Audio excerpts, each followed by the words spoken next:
When it was made official that Toonami was coming back, I don't know what was going through my mind, but I punched the air so hard with excitement that I ended up punching a hole through my wall. So I can't contain my desire to talk about certain topics, so I'm just gonna go ahead and talk about them even if they aren't video game related. Whatever, I do what I want.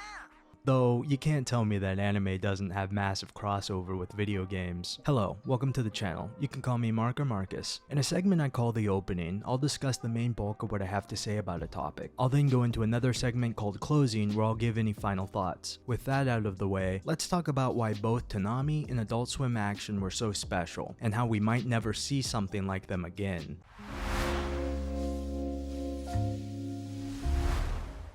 I think I'm gonna have to explain what Toonami and Adult Swim Action are for the younger audience. How do you do, fellow kids? In traditional television, you have things called television blocks. They are basically a collection of related TV shows. Toonami and Adult Swim Action were primarily anime blocks that aired on the Cartoon Network channel, with the exception of Adult Swim Action that had a period where it was split off into its own channel. So, you'd have the normal Cartoon Network block on the Cartoon Network channel, but you'd sometimes have the Toonami and Adult Swim Action blocks that aired on the channel, depending on the time and day. The Toonami block started in 1997 where it aired each weekday afternoon. In 2004 it became a Saturday night block, and in 2008 the block was cancelled. Adult Swim Action started in 2002, and it was like the Toonami block but it aired more mature content. So they were targeting both the younger and older audiences by having both at different times. Adult Swim Action transitioned into a Saturday only block in 2008 like Toonami did, and continued that way till 2012 when the block was also cancelled. So from 2008 to 2012, Adult Swim Action was the only anime block on the channel. But earlier in 2012, there was a Toonami themed night that turned out to be so successful that it brought Toonami back to replace Adult Swim Action a week after its last airing. And ever since then, we have had Toonami on Saturday nights. Now that the timeline is laid out, I can start talking about why both blocks were so special, and why I don't think we will ever see something like them again. A boy has the right to dream. There are endless possibilities stretched out before him.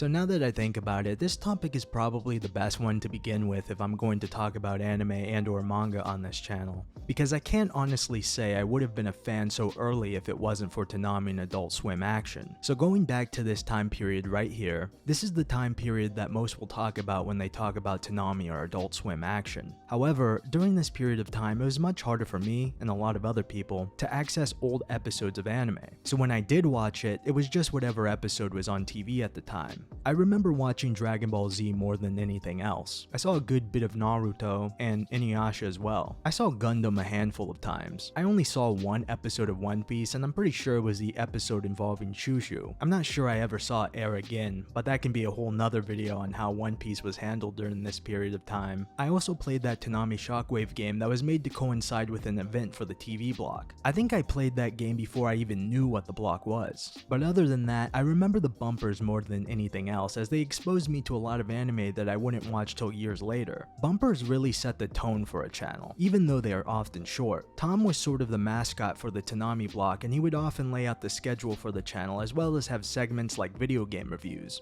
You'd often have these cool compilations of all the shows that aired on the block. Cowboy Bebop, Trigun, The Big O, and Ghost in the Shell are just some examples of shows that I was exposed to through the bumpers, but it wouldn't be until many years later that I would actually watch them. But I think that's everything I remember about this section of time. I did see that final bumper of Toonami in 2008, though I really wasn't watching either block during the final 2 years or so of Toonami. But then, this period happened. Stop crying. Adult Swim is here to put your life back together again.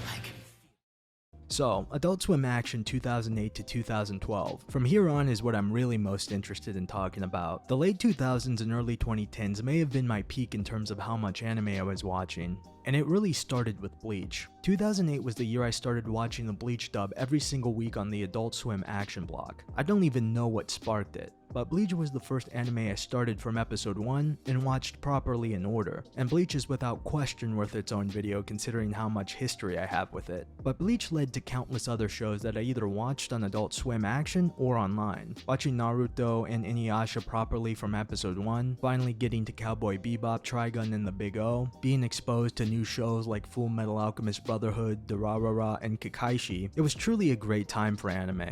More and more friends were talking about it in high school, and it makes sense because my generation was the main demographic for the block. Adult Swim Action may not have had the same vibe that the bumpers brought for Toonami, but it really held it down when Toonami wasn't around. But I'm not a rapper. But the internet age was looming. I did say I watched some of those shows online. It was getting easier and easier to do so. In fact, I'm not sure where Toonami would be if it wasn't for the internet's growth. That is because in 2012 is when we got that Toonami themed night. It spawned a Bring Back Toonami campaign on Twitter, and it turned out to be so successful that when Adult Swim Action was cancelled, Toonami was brought back to replace it. Now during the campaign is when I found someone advertising their Justin TV channel on Twitter. Justin TV predates Twitch if you didn't know, but I went to that channel and found out they were streaming Adult Swim Action every week, and that leads to the final section of time, the return of Toonami.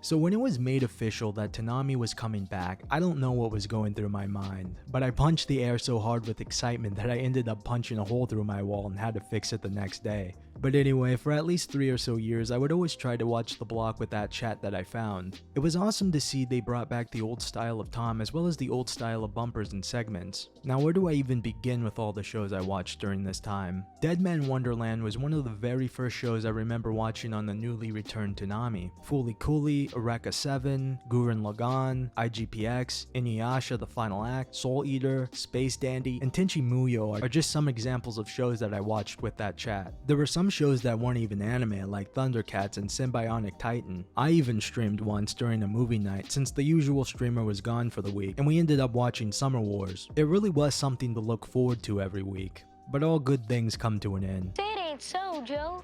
I mentioned earlier that the internet age was looming, and even though it provided a platform to get Toonami back, it was also what sort of damaged it in the end. With some of the shows, I had already been caught up for a while and was just there for the chat, and that number of shows started to grow year by year. And because Toonami ran late into the early morning, I just couldn't be bothered anymore to stay up and watch shows that I had already seen. The original streamer vanished anyway after Justin TV was replaced with Twitch. And I guess that ends my history with Toonami. Time to move on to closing.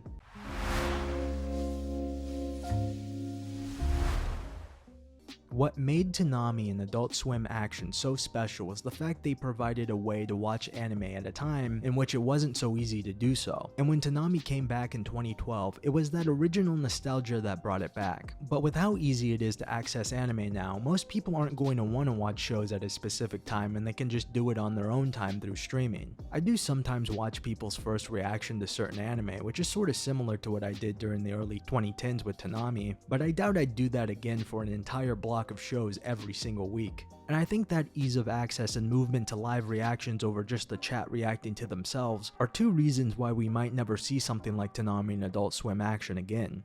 Toonami is still running, but I just don't see people these days, or even when television eventually ends, watching an entire block of shows they may or may not even like when they can just choose whatever they want to watch. Anime live reactions might just be the closest thing to that period, where individual streamers react to multiple shows back to back and can be entertaining enough to make you ignore what they are watching if it's not something entertaining by itself. But with that, I want to say thank you for watching. Like and subscribe if you like this and want to see more. Feel free to discuss in the comments as I always try to read and reply to each one, and I'll see you in whatever I decide to talk about next. Peace.